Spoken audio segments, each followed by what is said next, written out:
Okay, we flipped the bikes around, and the idea was, the thought process was, these handlebars facing this direction and this one flip-flopped around so the handlebars are over here so that they don't rub or anything like that. Okay?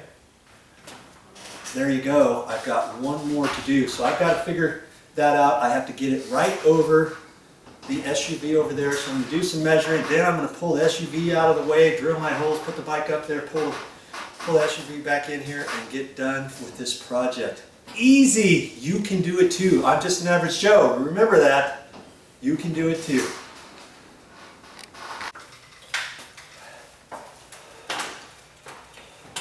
You still here? You probably thought I got lucky on the last one, huh? Okay.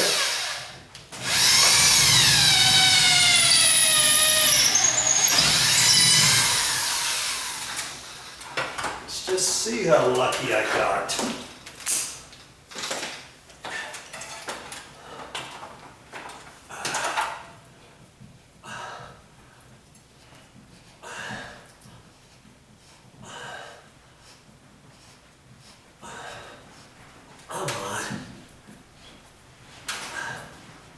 Get it up through that sheetrock.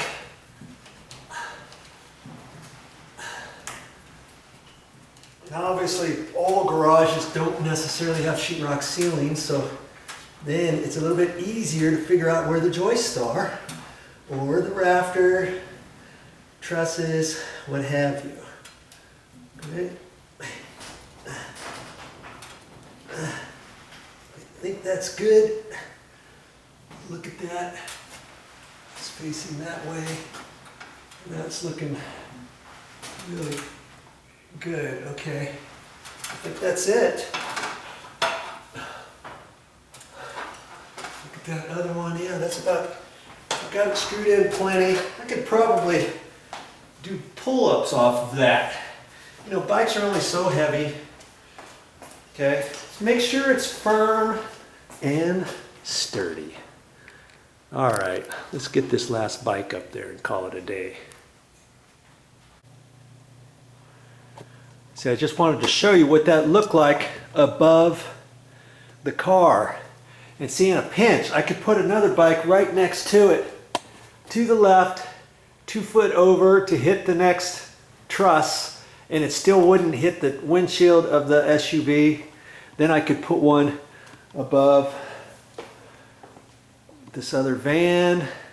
I could, you know, so you can situate them however you want. You got 4 or 5 bikes. Think about putting them up this way. Here I've got these over here, and I had enough room. See, I didn't want those tires to go too far over so that I could put all that stuff up there. See there? I did that. And that gives this whole area wide open space. So when you come out into the garage and walk over there to your little LSV, you don't have to worry about hitting your head or anything on these bikes because they're pushed over. Okay. If you do have a cabinet here, see, like this, what I could have done right there is I could have done it slightly different, because see, these doors don't open all the way. It hits about there, but I can reach in there and I can take this one and see, I can open it up that far to pull stuff out of here and get this one here, pull this stuff out, whatever. You know, I opted to keep these tires over this close to keep headroom available over that direction. Okay, so you can do it however you want. All right, get some of those hooks, will you? They were only like $2 at the store. I got 6 of them. So 12 bucks plus tax. I was able to get these 3 bikes up there. All right. When I got here, there was all kinds of stuff over here. And now, see how nice and open this is, because I got it all in bins, nice plastic bins that stack up high and do whatever. All right, think about your storage in your garage. You've got lots of space there. You don't have to go to a storage place and rent one and pay 50 bucks a month for the next who knows how many years.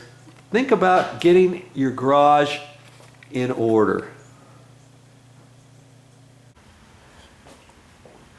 Hey, I have company. I have a visitor. Hi, baby.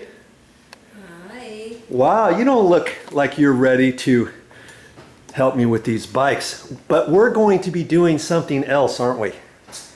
Are we ready to do that now? Almost. No, let's finish this up first. Okay, because then after that, what are we going to do? You're going to show us how to juice, aren't you? We're going to juice for the first time.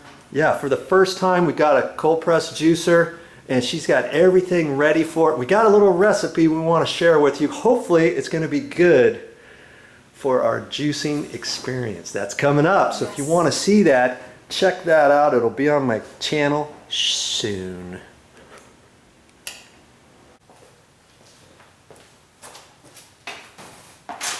That's all I have for this time, but I'll be back with more videos.